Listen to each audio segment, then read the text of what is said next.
Bé, com ja han comentat altres companys i companyes, la violència masclista és una de les situacions més greus de desigualtat que pateixen les dones.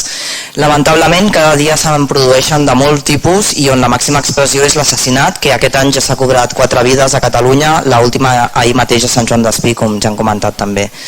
Compartim les peticions i sol·licituds d'aquesta moció i per això també la presentem conjuntament, com hem fet a altres municipis on s'ha presentat i també el Consell Comarcal.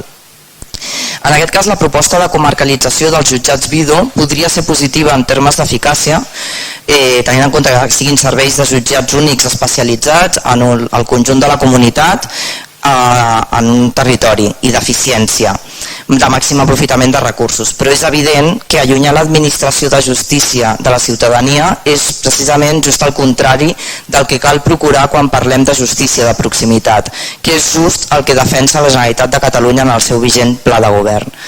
No parlem exclusivament de distàncies físiques, que també, sinó de familiaritat de la víctima amb el seu context, de l'òptima interacció amb els serveis socials municipals i els serveis d'atenció a la víctima que cal procurar en cada partit judicial i estendre en xarxa lluny de models piramidals. Com més a prop, més servei en tots i cadascun d'aquests casos. El sistema judicial és massa sovint patriarcal i poc especialitzat per donar resposta i suport adequat a les víctimes de violència masclista. Els estudis reflexen que les dones que han patit aquestes violències, en primer terme els hi costa molt fer el pas per denunciar la seva situació i un cop el fan, el que no podem fer és posar més traves i allunyar els serveis d'aquestes dones.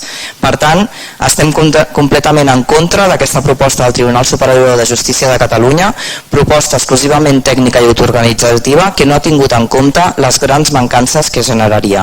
I per tant, repetim que signem i compartim aquesta moció.